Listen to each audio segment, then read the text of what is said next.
Silencio.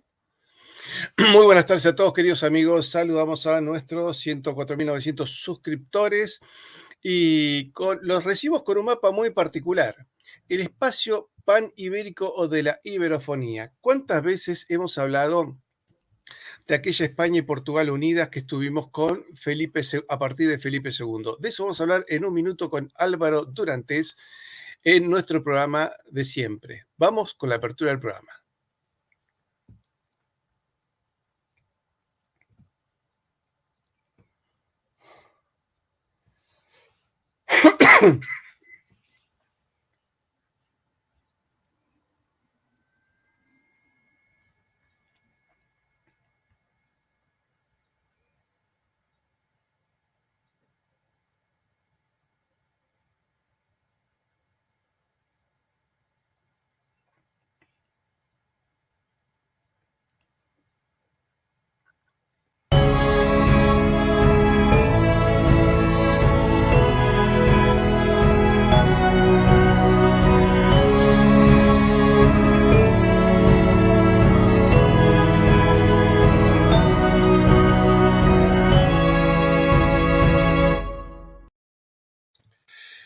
Muy bien, muy buenas tardes a todos, queridos amigos. Y hoy tenemos un tema muy particular, la unión del mundo ibérico, el mundo español y el mundo lusitano. Este es un tema que realmente ha sido motivo de interés para todo nuestro público, porque además tiene que ver con las posibilidades a futuro. Es decir, el profesor Alberto Huela dice que entre el mundo lusitano, el mundo español y el mundo incluso filipino, más la cantidad de pueblos que han estudiado español como segunda o tercera lengua, estamos en 900 millones de personas. Eso nos da una oportunidad enorme de negocios y de poder geopolítico. Para hablar de este tema tenemos al doctor frigiliano Álvaro Durantes Prados, que es doctor europeus y premio extraordinario del doctorado en Ciencias Políticas por la Universidad Complutense. También es magíster en Estudios Internacionales, diploma de Estudios Avanzados, magíster en Estudios Superiores Iberoamericanos y diploma de la Escuela Superior de Defensa Nacional. Además de dirigir una cátedra que tiene que ver con el mundo ibérico. De todo esto vamos a hablar inmediatamente con nuestro amigo, mientras vamos sacando esta imagen que tenemos de la iberofonía. Álvaro, ¿qué tal? Muy buenas tardes, ¿cómo estás? Buenas tardes, Patricio. Muchas gracias por tu invitación y por tu presentación.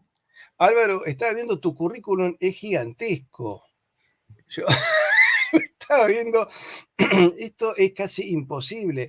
Ha formado también trabajos en el Real Instituto Elcano de Estudios Internacionales, el Instituto Español de Estudios Estratégicos del Ministerio de Defensa. Has trabajado en relaciones internacionales y autor de Geopolítica, de un tratado de geopolítica titulado Iberofonía y Pan-Iberismo, definición y articulación del mundo ibérico, un libro de varios cientos de páginas. En el año 95 fundaste la Sociedad Pan-Iberista Iberófona Española. Realmente no te queda mucho por aprender en el mundo de las relaciones entre el mundo lusitano y el mundo español. Posiblemente seas la persona más especializada en este tema. Bueno, no, desde luego siempre he sentido un interés especial desde mi juventud por esta cuestión de un mundo iberoamericano, en un principio bicontinental que siempre vi incompleto porque le faltaba su conexión con África de lenguas española y portuguesa. Y sin duda he estudiado esto a lo largo de los años y allí donde he podido, en los ámbitos institucionales, profesionales, académicos, he tratado de impulsar y de estudiar esta propuesta, que además de una propuesta es una tendencia real, geopolítica, geocultural, que poco a poco se va materializando. Una pregunta, ¿qué es la Fundación Universitaria Iberoamericana, FUNIBER, que sos también su director? Soy director de Relaciones Institucionales de la Fundación Universitaria Iberoamericana, que es una gran plataforma universitaria del ámbito de la iberofonía, no solamente de Iberoamérica, sino de todos los países de lengua española y portuguesa. Promueve cooperación científica, técnica, interuniversitaria, académica, y en su red más cercana, promueve 5 universidades que están en Angola, en México, en Colombia, en Puerto Rico, en España, y también hay otras 60 universidades asociadas. Por lo tanto, podemos decir que es la primera gran plataforma educativa del ámbito panibérico de la iberofonía. Más allá de Iberoamérica, todos los países de lengua española y portuguesa están representados en la red de FUNIBER, de la Fundación Universitaria Iberoamericana. Los países de habla inglesa colaboran permanentemente entre sí, a pesar de que tienen resentimientos desde muy antiguo. Es decir, los norteamericanos están muy orgullosos de haber roto con la corona. Los neozelandeses nunca quieren hacerse ver como ingleses, pero sin embargo colaboran. Hasta en el mundo del espionaje colaboran entre sí mismos, incluso hasta para sacarle negocios a otros países, ¿no? Recordamos aquel escándalo con el sistema que se llama Excalibur, con lo cual le trataban de birlarle negocios a franceses y alemanes. ¿Por qué el mundo de habla española y portuguesa no hemos logrado hacer un trabajo parecido? Gran pregunta, Patricio. Tiene que ver con nuestra fragmentación desde principios del siglo XIX, por lo menos en el lado hispanohablante, por ciertos individualismos y ciertas idiosincrasias, pero también por, en ocasiones, una falta de concepción geopolítica del gran espacio que todos juntos conformamos. Porque poniendo de relieve la realidad de lo que significa el espacio panibérico de la iberofonía, del que hablaremos ahora, resulta difícil entender por qué no hemos sumado fuerzas entre todos. Hay una tendencia desde finales del siglo XIX, que es la que conforma el espacio iberoamericano, y más recientemente, en los últimos años, esta proyección iberoamericana se va ampliando hacia el conjunto de los países de lengua española y portuguesa, sin excepciones geográficas. Pero esto es reciente, hay que reconocerlo. Debemos poner en valor todas las afinidades que nos unen para, como decías, ponernos de acuerdo y ser un gran actor multinacional en el conjunto de la comunidad internacional. Vos me has pasado varios mapas. Me gustaría que desarrolles el tema de la iberofonía y me vas indicando qué hay que mostrar.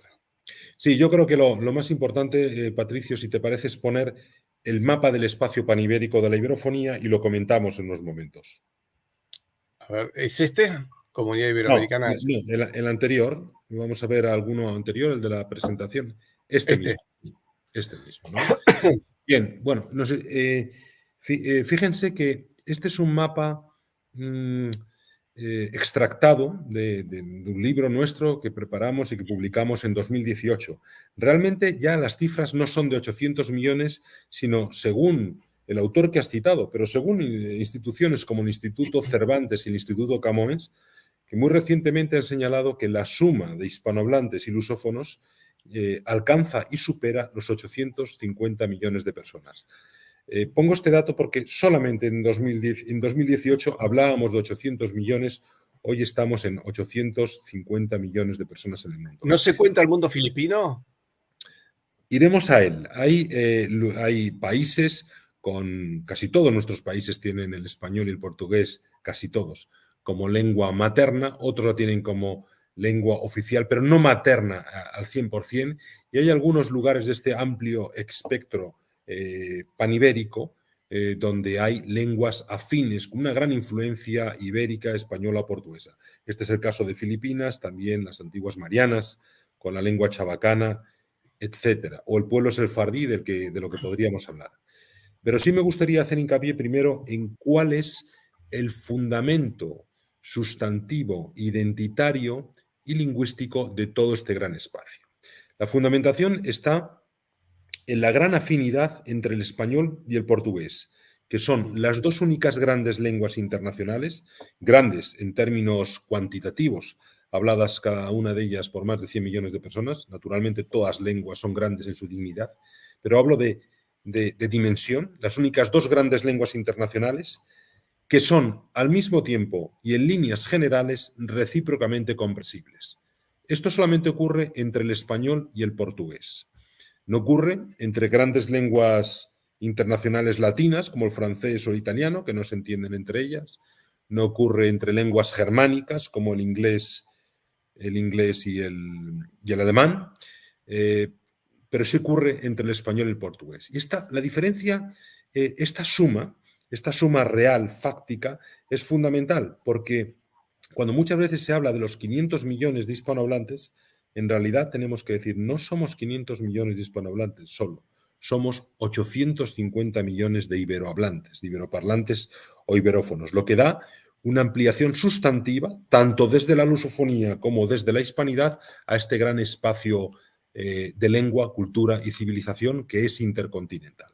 De modo que comenzaremos por el propio concepto iberófono, si queremos entender iberofonía como la afinidad sustantiva entre el español y el portugués.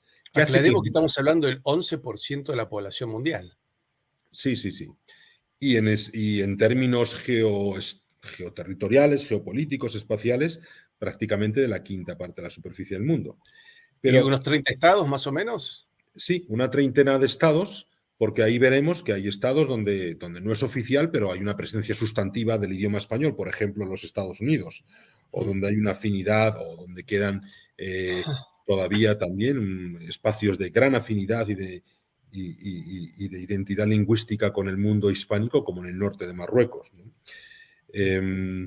Bien, como decía, es la afinidad entre las dos grandes lenguas. Yo quiero hacer hincapié en ello, Patricio, porque nuestro espacio de la iberofonía es más un espacio lingüístico que otros espacios multinacionales que aparentemente no son. Ejemplo, si pensamos en el mundo arabófono, en el mundo de lengua árabe, pensamos el árabe, la lengua real árabe que se habla en Marruecos, el darilla, que es un árabe común del pueblo marroquí, y en el árabe hablado en Jordania, nos daremos cuenta de que no se entienden entre ellos. Es decir, jordanos y marroquíes han de hablar en latín clásico o comunicarse en árabe clásico para poder entenderse entre ellos. Que eso es como si entre españoles y portugueses o entre españoles y brasileños tuviéramos que hablar en latín. De tal modo que nuestro espacio de la iberofonía es verdaderamente auténtico. Y esto se reconoció precisamente en Argentina, en Bariloche, en el año 95, con ocasión de la cumbre iberoamericana de jefes de Estado y de Gobierno, que hablaron de la base lingüística común que representan las grandes lenguas iberoamericanas. Bien, reconociendo esta afinidad sustantiva entre el español y el portugués y en que básicamente tenemos una base lingüística común, la primera realidad es la conformación de un estado, de un espacio multinacional bicontinental entre iberohablantes de América e iberohablantes de la península ibérica. Esta es la llamada Comunidad Iberoamericana de Naciones, de la que surgen todos los organismos de cooperación y concertación del espacio iberoamericano, como la Secretaría General Iberoamericana, la Organización de Estados Iberoamericanos para la Educación, la Ciencia y la Cultura, la Conferencia de Ministros de Justicia Iberoamericanos, el Organismo Internacional de Iberoamérica para la Seguridad Social o para la Juventud, por ejemplo, ¿no? Este es el mapa, ¿no? Bien, esta es la Comunidad Iberoamericana, efectivamente, donde se ven en azul oscuro los países que pertenecen como miembros plenos a los organismos del sistema iberoamericano. Y en color un poco más tenue, aquellos países que mantienen afinidades lingüísticas y culturales con el conjunto de los países iberoamericanos, como los lusófonos de África o, como he señalado antes, los Estados Unidos de América, si consideramos los más de 50 millones de hispanos en esta república. Casi tenemos nuestra propia Naciones Unidas. No, realmente somos uno de los grandes bloques geoculturales y lingüísticos del mundo. Y yo diría que como bloque geolingüístico es el mayor del mundo. Y muchos de nuestros oyentes se preguntarán, ¿dónde queda el inglés, la lengua inglesa en todo ello? Pues efectivamente, la lengua inglesa es la lengua franca internacional. Eso no lo duda nadie. Pero eso no significa que la lengua inglesa conforme el gran bloque geolingüístico mayor del mundo, que ese es el iberófono. Lo voy a explicar. El peso de la iberofonía se mide en una relación combinada, ponderada, entre peso de la lengua materna y oficialidad del idioma en estados y organismos internacionales. Si observamos el idioma inglés tiene como hablantes de lengua materna aproximadamente, según fuentes anglosajonas, unos 360, 365 millones de hablantes, mientras que el español como lengua materna se acerca a los 500, es decir, bastante más que el idioma inglés. Si a ello le sumamos el portugués por la intercomprensión que existe entre los dos idiomas, estamos hablando de un bloque lingüístico que como lengua materna es muy superior al inglés. Bien, Por otro lado, sabemos que el inglés está presente como lengua oficial en aproximadamente 52, 54 estados y es la lengua principal de los organismos internacionales.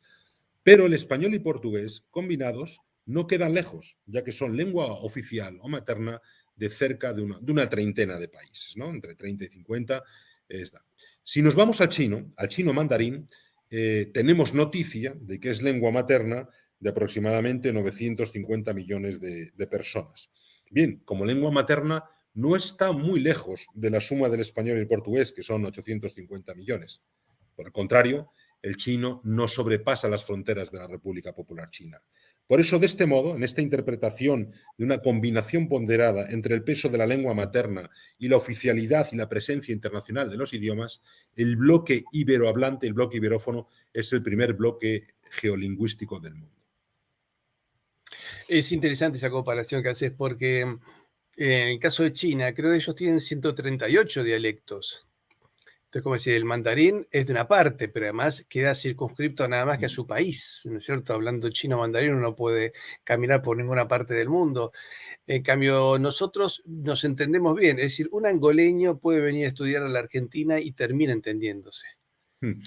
Sobre esto es muy interesante lo que señalas, Patricio, porque esta intercomprensión entre el español y el portugués, hay que señalar, existe, es evidente, sin embargo no es simétrica, es asimétrica, de tal modo que el lusófono nativo, el hablante nativo de portugués, entiende casi perfectamente el español. Y esto no ocurre al mismo nivel, en el mismo grado, desde el lado hispanohablante. Es decir, el hispanohablante no entiende con la misma facilidad el portugués que el lusófono el español. ¿Cuál es la consecuencia de esto? Por un lado, existe una ventaja subjetiva del hablante del lusófono nativo porque entiende de una manera natural el español por cuestiones puramente fonéticas.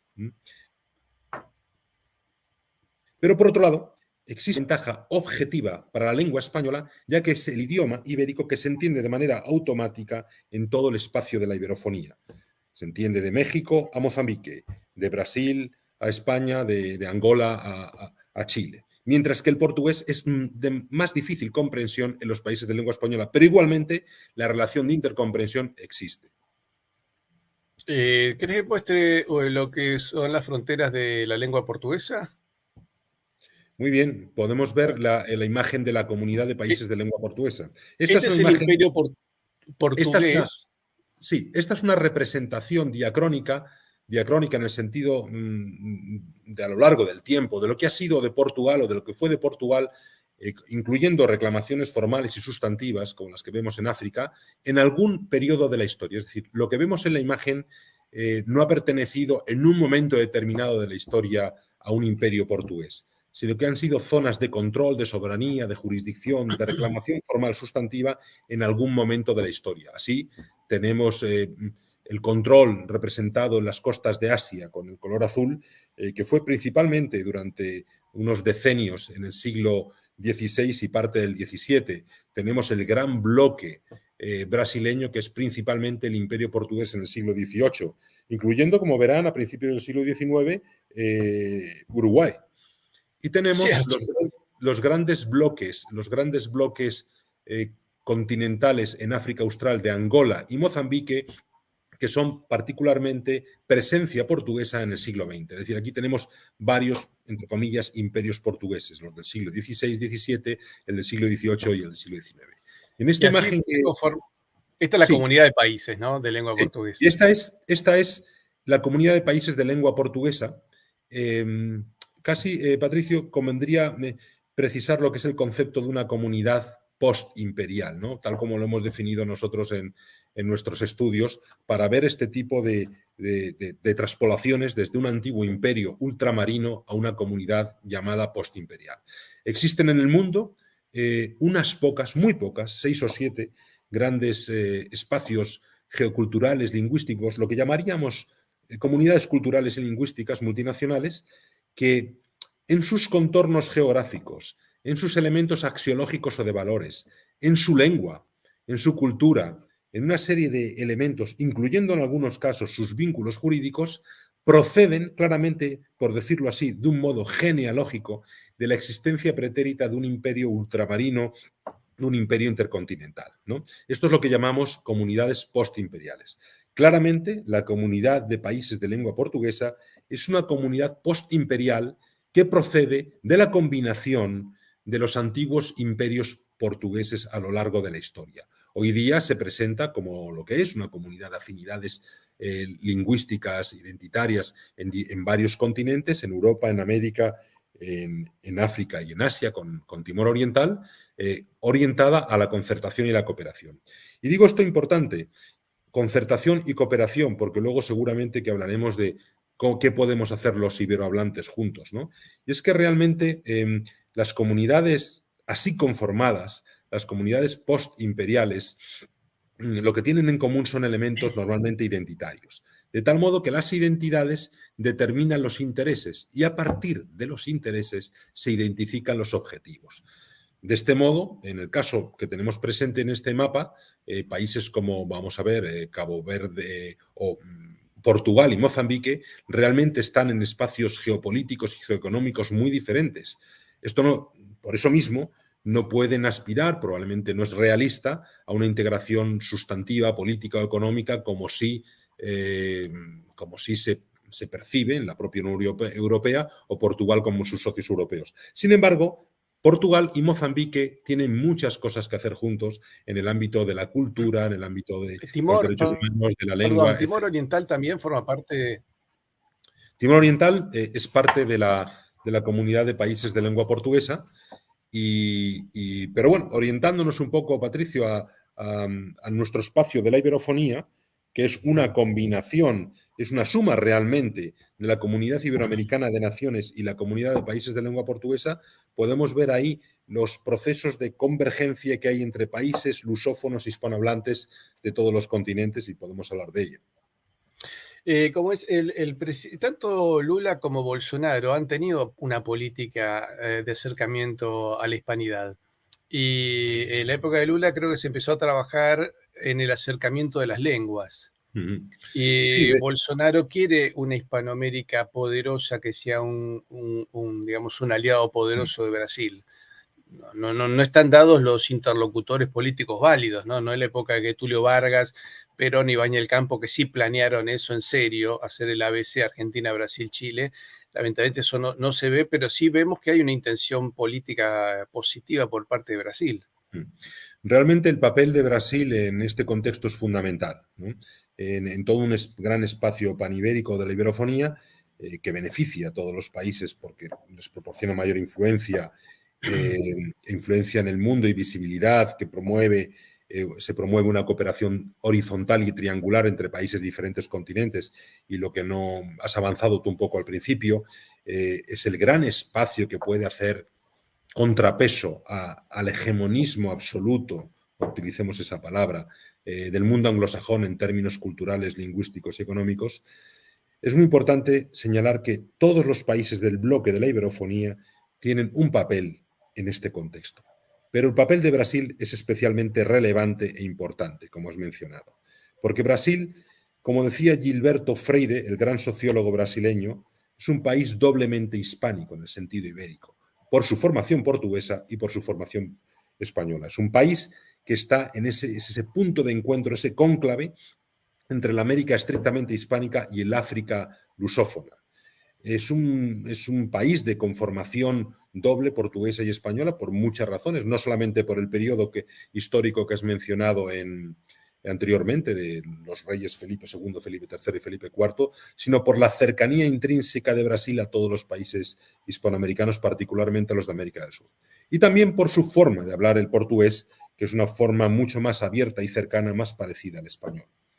Brasil, por lo tanto, puede ocupar un papel fundamental si realmente tiene una vocación de ser un país muy importante en el escenario internacional, ¿no?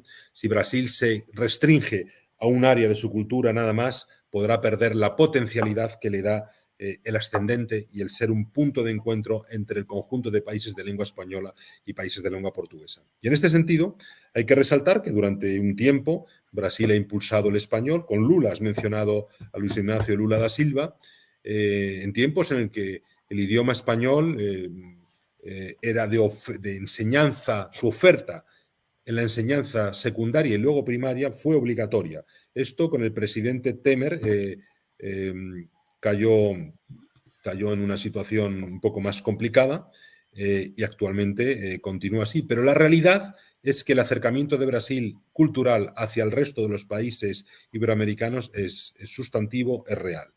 Y desde luego Brasil puede asumir un papel fundamental en el mundo iberoamericano, en el mundo sudamericano, en el mundo iberoamericano y en el espacio panibérico y de la iberofonía, se asume también el español como una herencia propia. Acá tenemos el mapa, bueno, esta sería la Comunidad Iberoamericana de Naciones. Esto es un poco lo Sí, que habíamos hablado antes, ¿no? sí, sí, porque realmente vemos que se parece mucho los colores. Esto habría que verlo en detalle. Ahí se explica qué países son miembros plenos de los organismos iberoamericanos, qué países tienen afinidades lingüísticas y culturales, etcétera. Qué países verán un manchón grande representado en Eurasia, es Kazajistán. Es un mapa fijo de un momento en el que Kazajistán cursó una petición para ser observador asociado a la Conferencia Iberoamericana. Este ¿Y mapa eso por explica qué? una... Sí, Es bien, algo bien. curioso. ¿Cómo es que Sí, Kazajistán quiso bueno, formar parte de la Comunidad Iberoamericana de Naciones? no, observador asociado. Pues ¿por qué? Porque el mundo iberoamericano es un espacio geopolítico muy importante en el mundo y hay muchos países que no tienen afinidades culturales y lingüísticas con nuestra comunidad de naciones, que están, por supuesto, interesados en saber qué se dice, qué se proyecta, qué se piensa, qué modelo de comunidad internacional tenemos en Iberoamérica y en la comunidad iberoamericana. Por eso hay países que sin tener estas afinidades sí pretenden y quieren este acercamiento con la comunidad iberoamericana. Este era el caso en ese momento. La comunidad iberoamericana, ese mapa, si lo observamos, es parecido, parecido al que hemos visto antes del espacio de la iberofonía. ¿Por qué?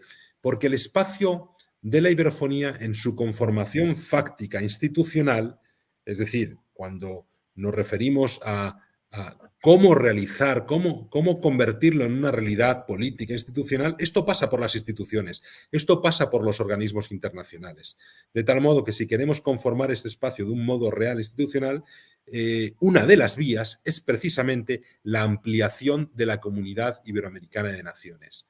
Una de las vías, ahora podremos señalar otras. ¿Y cómo se amplía la comunidad iberoamericana de naciones? ¿O hacia dónde se amplía? Precisamente hacia los países de lenguas y culturas ibéricas de otros continentes. Esta sería una de las vías, ¿no?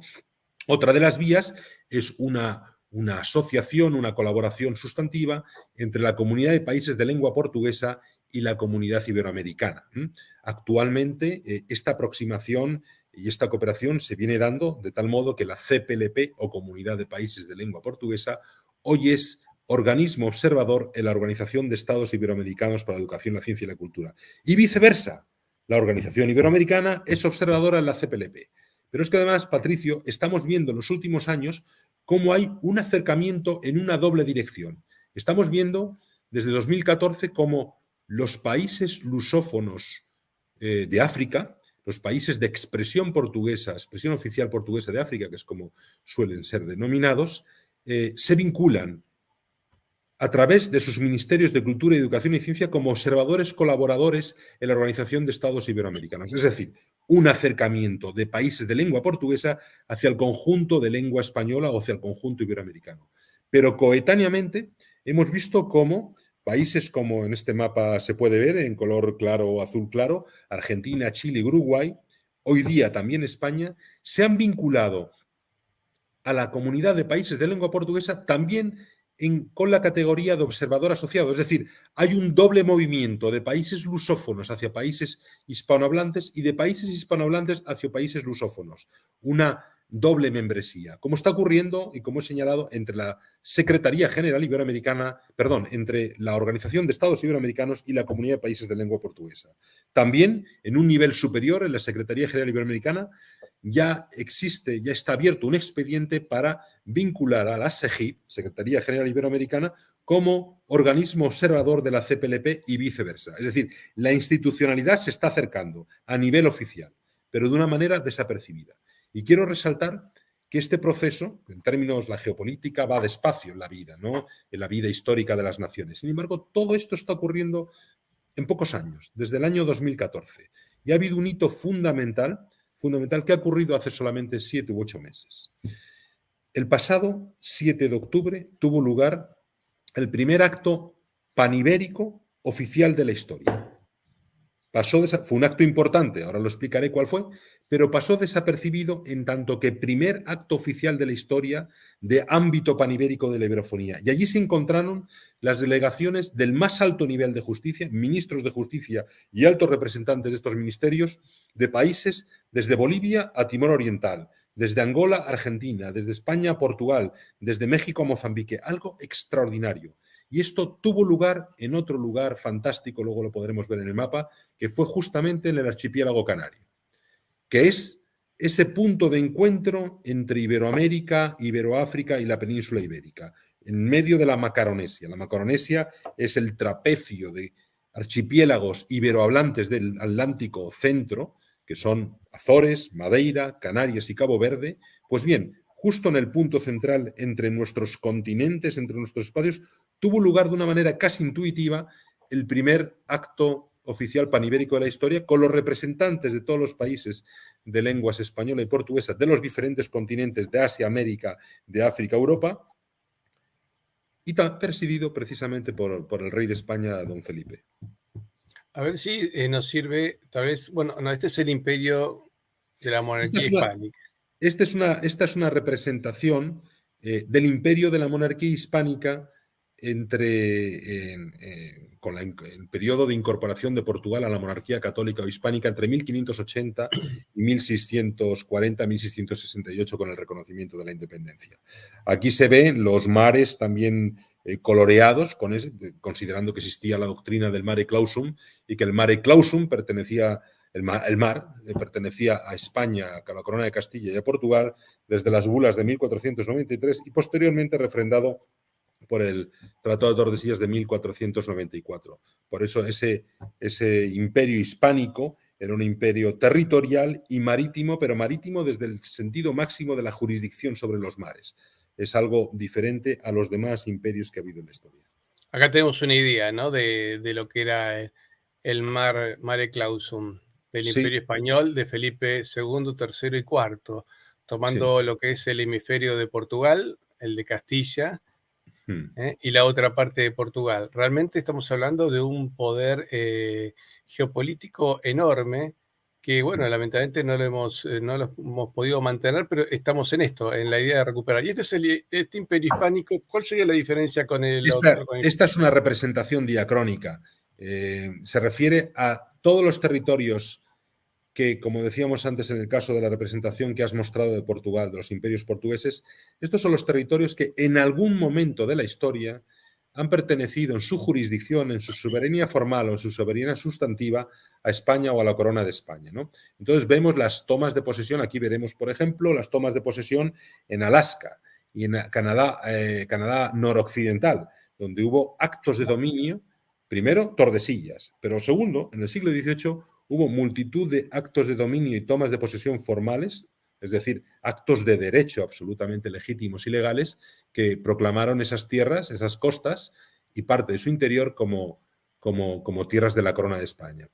Vemos los mares en la concepción del mare clausum, pero también, por ejemplo, las pretensiones territoriales en África del Norte, ¿no? Se ve ahí lo que es ese Magreb, que fueron pretensiones territoriales formales de España en algún periodo de la historia, ¿no? Esto es una representación diacrónica, territorios que en algún momento pertenecieron.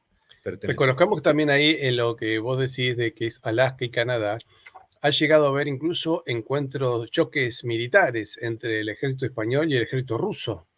No, realmente cuando desde siglo el puerto XVIII. cuando desde el puerto de San Blas en México se realiza toda una estrategia muy clara para tomar una posesión más efectiva de todos aquellos territorios, precisamente por lo que señalas, porque se tuvo noticia desde la corte de San Petersburgo de que los rusos estaban pretendiendo bajar a California desde Alaska, ¿no? Realmente no llegó a haber choque militar con Rusia, sino expediciones que buscaron a los asentamientos rusos con muchas dificultades para encontrarlos, porque eran pocos a finales del siglo XVIII. Pero sí hubo casi una guerra entre España y Gran Bretaña por esta cuestión de la presencia de las dos potencias en la costa noroccidental de América, en lo que hoy se llama únicamente Isla de Vancouver, pero que fue la isla de Quadra y Vancouver. Tenía nombre español y nombre británico. Y esto fue porque precisamente, y volvemos a Tordesillas, había barcos británicos en territorios que España consideraba suyos desde tiempos de Tordesillas y de las bulas de 1493. Y esos actos de dominio consistieron justamente ni más ni menos que en el apresamiento de fragatas británicas a finales del siglo XVIII. Por eso esa es la demostración de una jurisdicción real de España hasta los territorios de Alaska y Canadá a finales del siglo XVIII. Todo esto cambia entre 1790 y 1794 con las convenciones de Nootka, pero eso es otra historia. Vos sabés que el tema de Tordesillas ha sido un tema de discusión con los ingleses, porque me decía un historiador inglés, pero ustedes, ¿por qué reclaman Malvinas a partir del Tratado de Tordesillas? ¿Por qué vamos a aceptar la voluntad de un papa para determinar dónde puede llegar la corona británica? Yo le dije, bueno, porque en 1493, cuando se firmó el Tratado de Tordesillas, Inglaterra era católica y aceptaba el arbitrio de la Santa Sede. O sea, en aquel momento Inglaterra formaba parte de la magna cristiandad europea y todos los países se sujetaban a lo que decía la Santa Sede. Ustedes también, son ustedes los que rompen esa unidad, pero por eso el avance de ustedes sobre territorios hispánicos simplemente es el avance de un delincuente, no es un avance jurídico, no hay una conquista jurídicamente que se pueda sostener jurídicamente más que por la fuerza de las armas. Bueno, realmente las Malvinas son de derecho, en ese sentido, argentinas, por otras muchas razones, además de esta interpretación muy especial que tú has dado. Pero realmente, naturalmente, como dijo el rey de Francia cuando conoció las donaciones papales de las bulas, dijo, enséñenme el testamento de Adán para ver por qué nosotros no estamos ahí, ¿no? Eso es verdad, ¿no? Y las potencias no ibéricas trataron de contrarrestar esta gran cesión y de una manera real muy interesante, porque en un principio se dirigieron a los extremos más alejados de las posesiones españolas y portuguesas, como el Canadá Oriental, alejándose aparte de los actos de rapiña y piratería. Pero por Tordesillas no solamente está en la mente, sino en la mente de los británicos, de los anglosajones y de otras potencias, hasta siglos después de ser firmado, no solamente, sino también en sus actuaciones políticas. Fíjate, cuando Arthur Phillip, comandante británico, toma posesión de Australia en 1788, justamente hasta un meridiano determinado.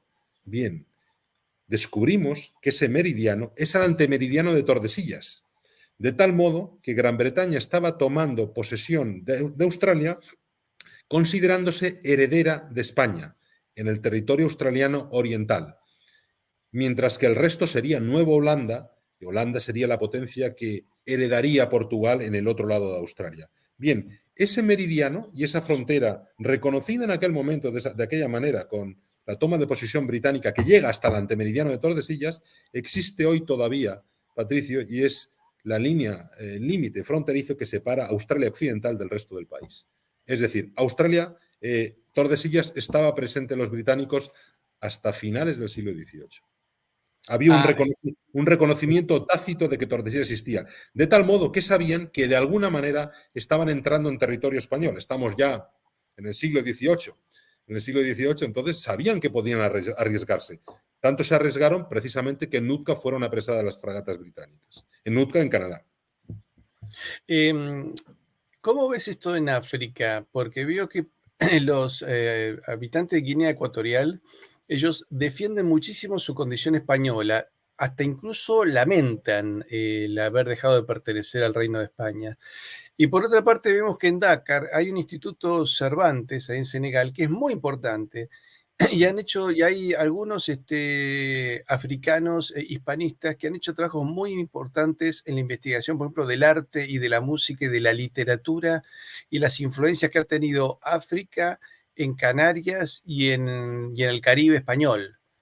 Es decir, hay toda una riqueza ahí lingüística muy interesante, pero uno ve que tanto en Senegal como en Guinea hay una necesidad muy importante de un acercamiento con el mundo español, sobre todo. Mm.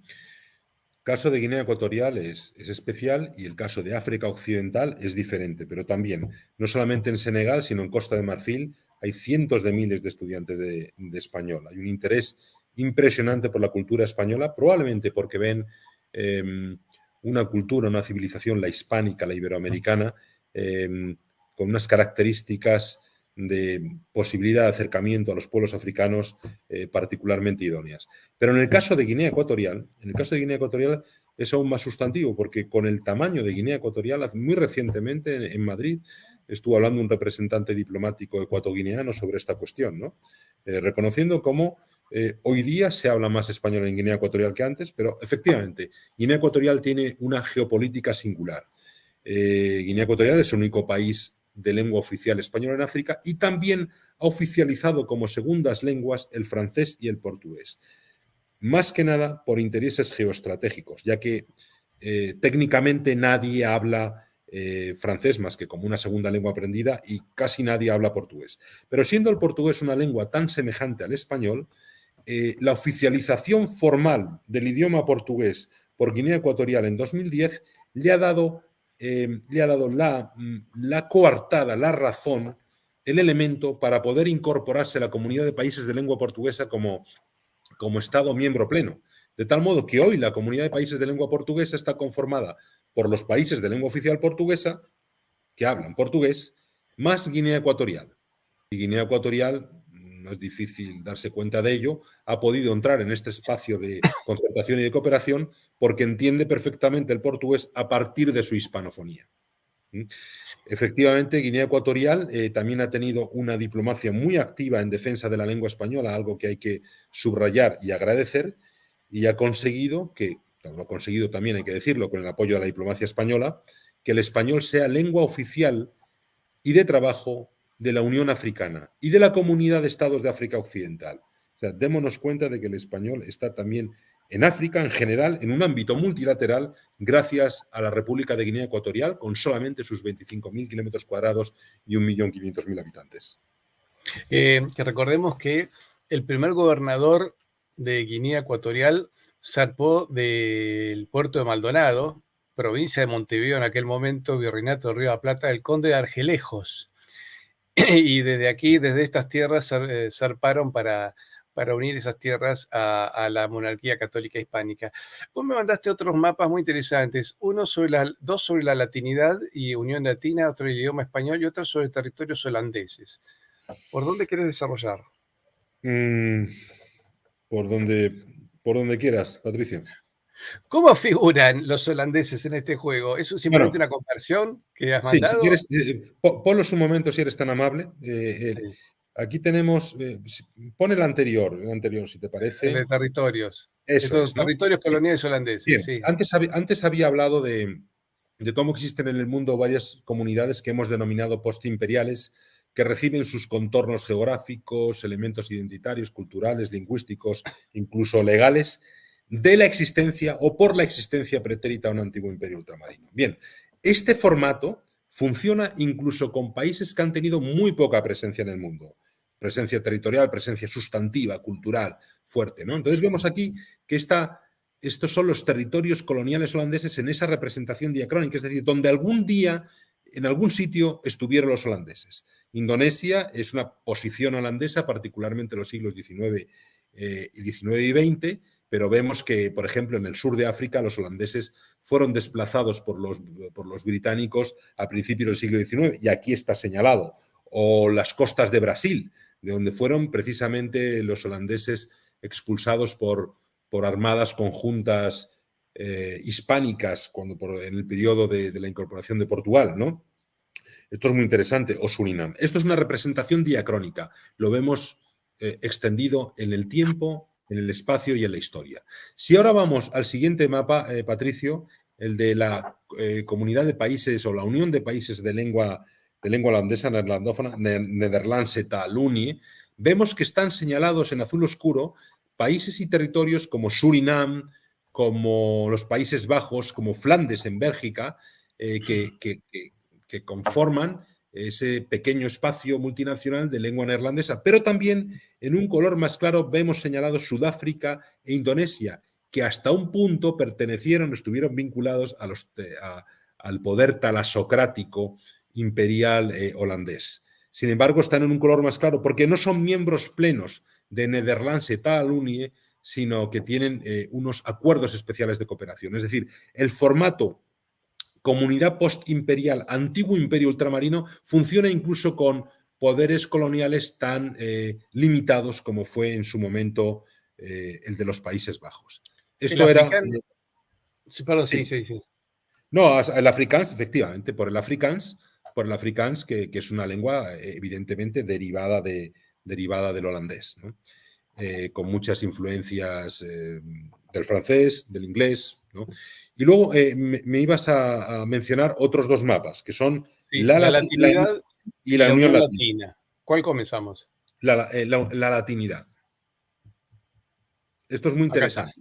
Esto es muy interesante. Aquí vemos qué es la latinidad en términos modernos multinacionales. Se ha llamado latinidad al conjunto de países de lenguas neolatinas. Es decir, aquellos que hablan una lengua derivada del latín o que la tienen como idioma oficial o que se habla de facto. Entonces vemos nuestros países de lengua española y portuguesa, de lengua materna, vemos en color oscuro los países que tienen, es difícil ver la señal, pero bueno, en color oscuro, azul oscuro, están aquellos países o territorios que tienen una lengua neolatina como lengua materna. En un color más claro vemos, por ejemplo, Canadá y países de África, aquellos que tienen una lengua neolatina como lengua oficial, pero que no es lengua materna, ¿no? Aquellos que tienen una presencia muy importante de países de hablantes de una lengua neolatina, como los Estados Unidos el español. Entonces, esta es esa latinidad difusa, en cierto modo, que uniría las grandes lenguas neolatinas, que son el español, el portugués y el francés. Y a ellas se adheriría básicamente el rumano y el italiano, también una parte de Suiza, etcétera. Esta es la latinidad. Por lo tanto, hubo un momento en el que hubo un interés en asociar a los países de lengua neolatina. Esto fue un interés impulsado, por lo menos este era el interés teórico, impulsado por la República Francesa. Y el resultado fue el siguiente mapa, que podemos verlo, el de la Unión Latina. Si acá veo que está hasta el Quebec, ¿no es cierto? Claro. Ahí Muy bien, tiene... muy bien. Pero veamos qué interesante, Patricio, que en esta concepción y ejecución geopolítica impulsada por Francia, supuestamente para articular la neolatinidad, los países de lengua latina, ¿qué es lo que estamos viendo aquí? Básicamente el mundo ibérico con varios añadidos. Unos pocos países francófonos en África, Francia, Italia y Rumanía. Y sin embargo, desaparece todo el bloque de países de lengua oficial francesa. ¿Esto por qué es? Porque realmente habría que pensar que esto fue una estrategia geopolítica francesa para introducirse en el mundo iberoamericano y panibérico, pero dejando separadamente a los países de lengua oficial francesa para que formasen parte de la Organización Internacional de la Francofonía.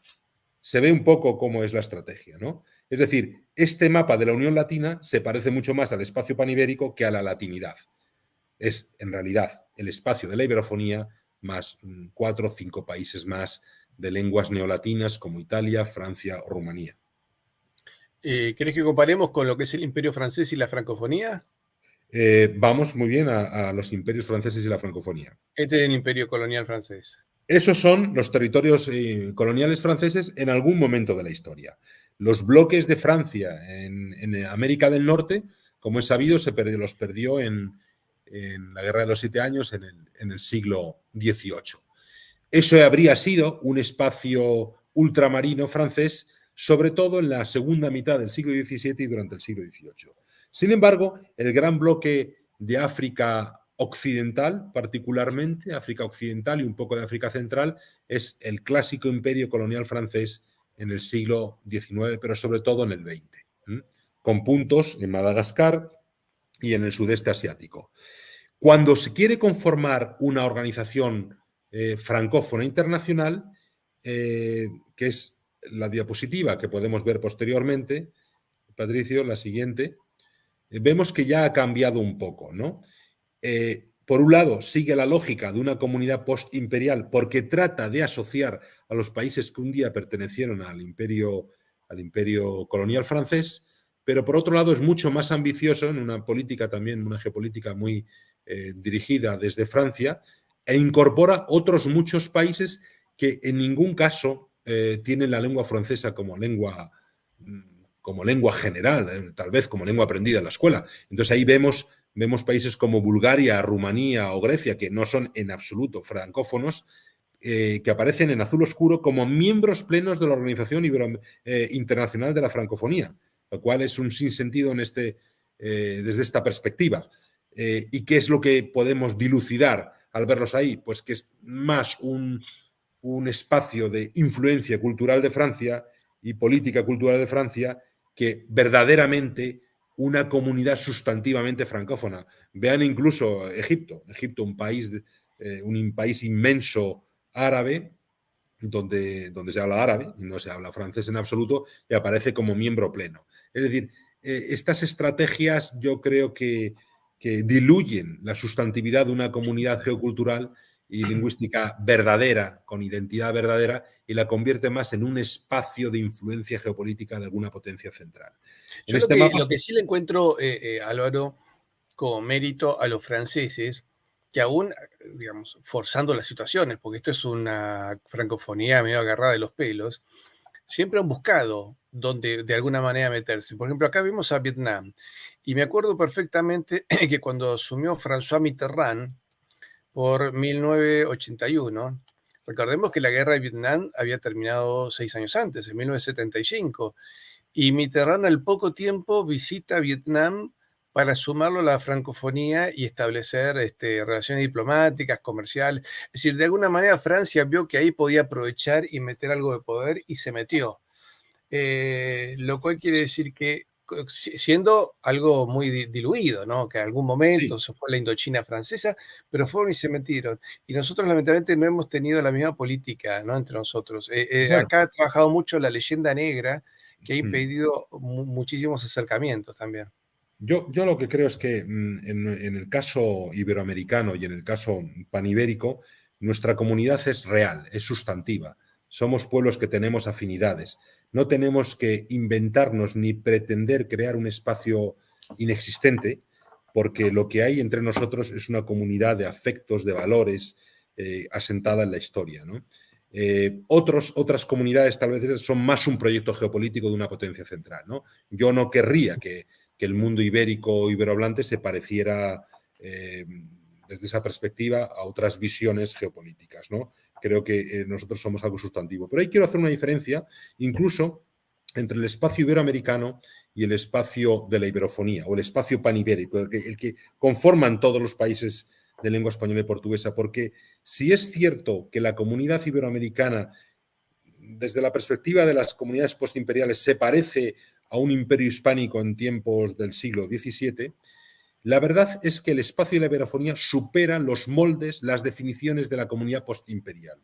Y debemos decir que no es una comunidad postimperial, sino que es un conjunto de países que se vincula por las afinidades lingüísticas y culturales, ya que el bloque de Angola o el bloque de Mozambique no han pertenecido estrictamente, stricto sensu, a la monarquía hispánica como estábamos hablando. Y esto, en términos actuales de geopolítica cultural, es un valor inmenso también.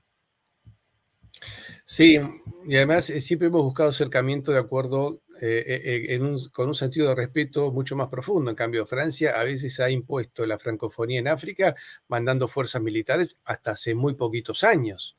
Yo recuerdo alguna vez una discusión que tuvieron con Costa de Marfil y Francia, para defender sus intereses, movilizó al portaaviones Charles de Gaulle. Dice, bueno, hombre, en vez de mandar diplomáticos para negociar, les manda un portaaviones y después pretende con ellos hacer una francofonía, ¿cierto? Sí, volviendo, o sea, enlazándolo con la cuestión lingüística y con lo que hablábamos antes del valor de la lengua materna, del peso de la lengua materna, si miramos el mapa de la francofonía, por ejemplo, podemos ver que los países oficialmente francófonos, la mayor parte de ellos no son sustantivamente francófonos, es decir, las poblaciones hablan otras lenguas, mientras que la mayor parte de los países hispanohablantes y de lengua portuguesa, la mayor parte de la población tiene el español y el portugués como lengua materna. Esto es una diferencia muy importante, porque si mañana en Madagascar hubiese una política diferente, podría oficializarse la lengua malgache, que es la que habla la mayor parte de la población, ¿no? Es decir, el francés está establecido, no diría impuesto, pero sí establecido con una definición de formalidad más que de sustantividad, ¿no? Sin embargo, por ejemplo, estamos viendo cómo en Angola cada vez más el portugués, siendo Angola un país netamente africano, que no tiene la misma tradición que otros países de su continente, como Zimbabue o como Sudáfrica, con una colonización muy diferente, gran parte de la población en Angola ya comienza a tener el portugués como lengua materna. Y no digamos en Hispanoamérica o en Iberoamérica, donde la mayor parte de la población tiene nuestras lenguas como maternas, ¿no? Ha señalado, he visto un mapa del espacio de comprensión del idioma español, ¿verdad? Sí, es este. Sí, sí, sí, sí, Sí. sí. Este mapa lo que representa es, si lo vemos, es exactamente el mismo espacio de la iberofonía, ¿verdad? El que hemos estado explicando antes. Por cierto, los países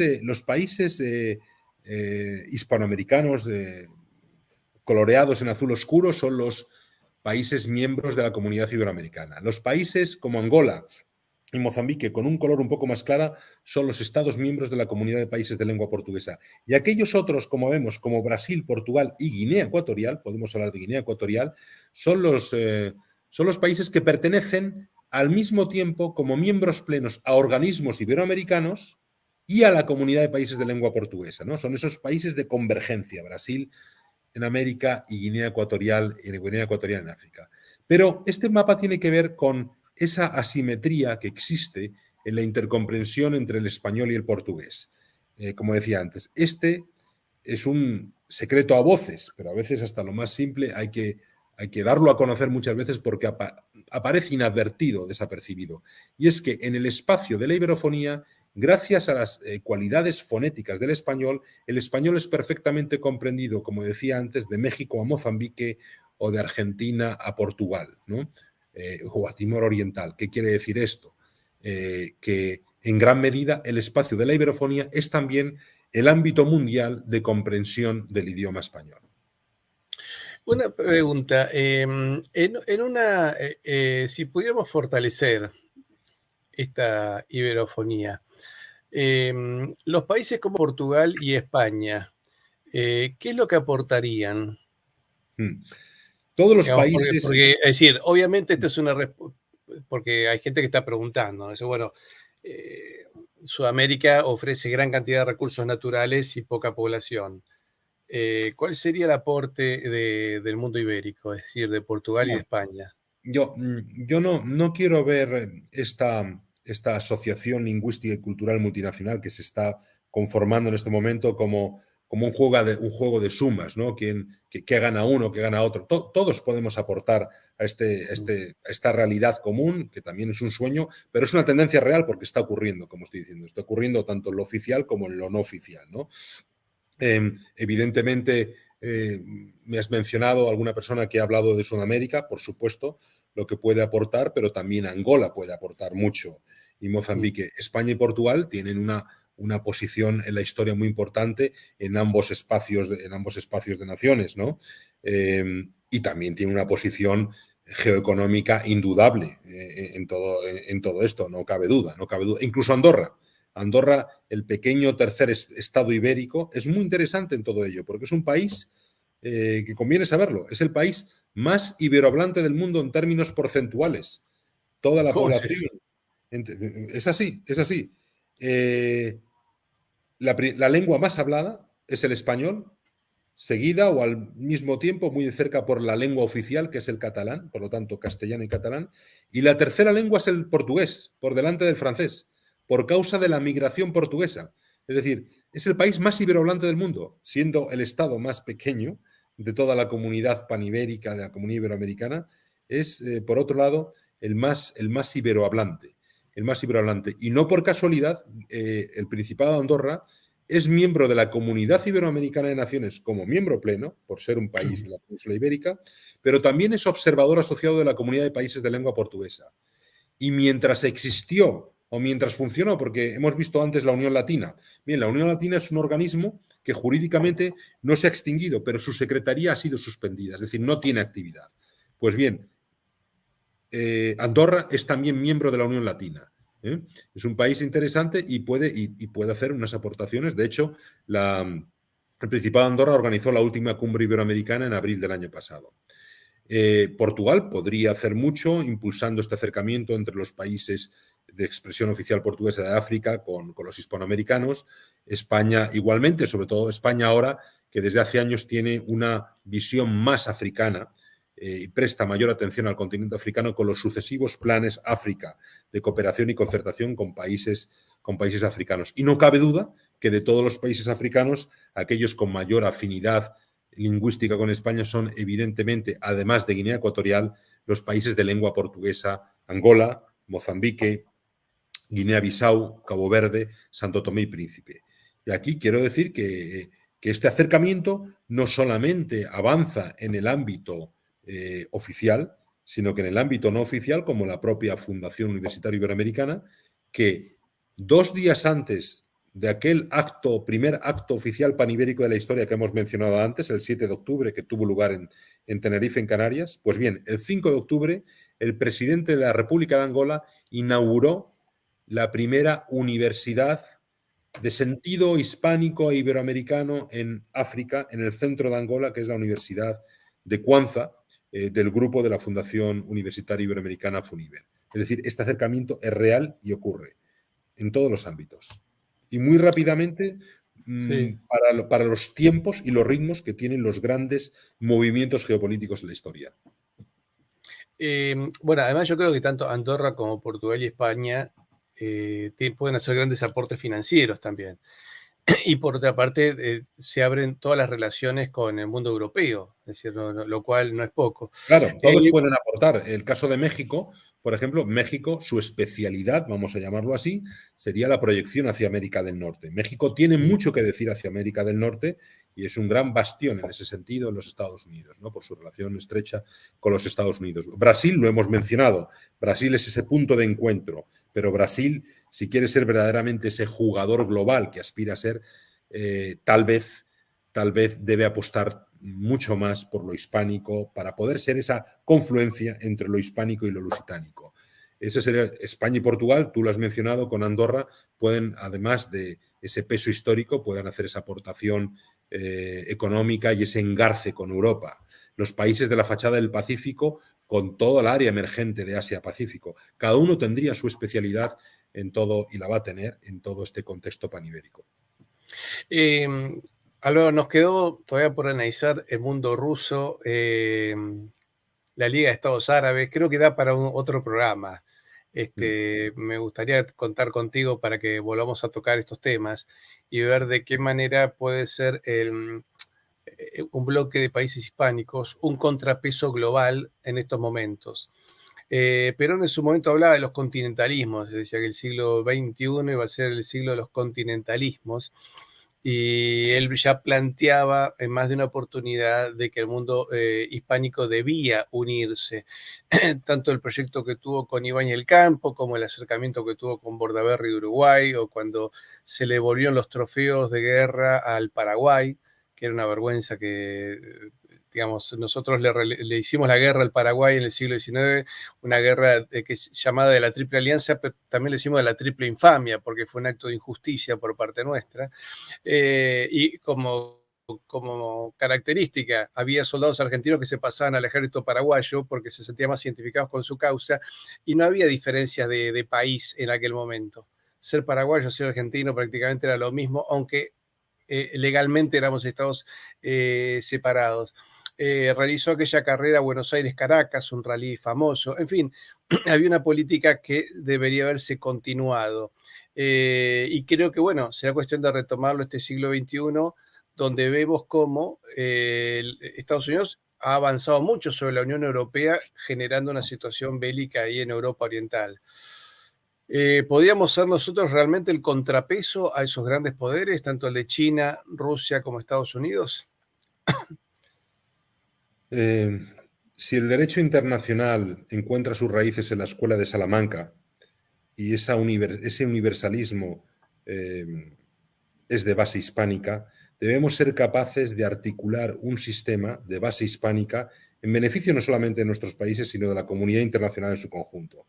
Es decir, frente a ese globalismo anglosajón en el que estamos inmersos, debemos pensar en un universalismo hispánico, un universalismo panibérico que, que, que aporte para todas nuestras naciones y para la comunidad internacional en su conjunto. Y seguro que tenemos mucho que aportar. Pero tenemos que aportar nada más, no solamente en lo cultural, sino sobre todo en los valores y en la conformación de un nuevo mundo más integrado, más híbridos, mestizo en el buen sentido de la palabra, en el que no solamente primen los criterios utilitaristas. Además, hay mucha más geopolítica y geolingüística que puede manejarse desde el mundo hispánico para favorecer esta diversidad de la comunidad internacional. Y creo en este sentido que China, que lo has mencionado, y Rusia y el mundo árabe pueden beneficiarse mucho con una alianza cultural y lingüística con el mundo ibérico. Sí, yo siempre digo, si hubiésemos mantenido el imperio español, posiblemente, bueno, Estados Unidos sería un país mucho más chico y posiblemente hasta nos hubiésemos evitado los conflictos bélicos del siglo XX, ya que, ¿no es cierto? Por lo, Recordemos que Lenin fue apoyado por la bolsa de Wall Street, bueno, eso hubiese sido mucho más débil y posiblemente Inglaterra hubiese estado mucho más acotada en su esfera de influencia, pero probablemente nos habríamos ahorrado dos grandes conflictos bélicos en Europa en el siglo XX. Creo solamente, que sí. yo iba a decirte, Patricio, solamente con haber evitado la increíble fragmentación del mundo hispánico con el proyecto de confederación del Conde de Aranda, ya que tú mencionas mucho todos estos hitos históricos, Sí. que verdaderamente la confederación del Conde de Aranda es el diseño del posterior Reino Unido de Portugal y Brasil y de la posterior Commonwealth. Eso lo inventó el Conde de Aranda.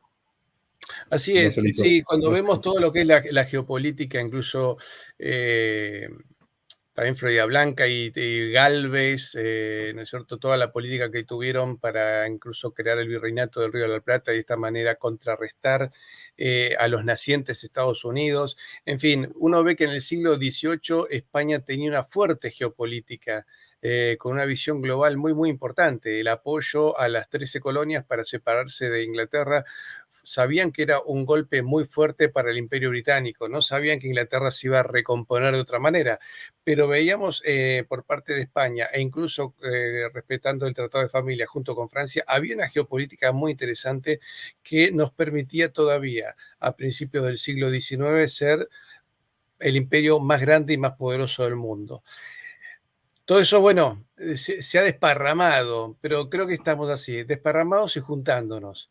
Es decir, nos estamos redescubriendo mutuamente y lo vemos hasta en la simbología. Hace poco hubo una manifestación, Álvaro, en Buenos Aires, en defensa del campo, ya que vemos, viste que hay, parece que en todos los países del mundo los gobiernos han decidido atacar la producción agrícola y la gente de campo la vimos desplegada con esta bandera que se ve a mi costado, ¿no? Con el aspa de Borgoña, los camiones que venían del campo traían esta bandera.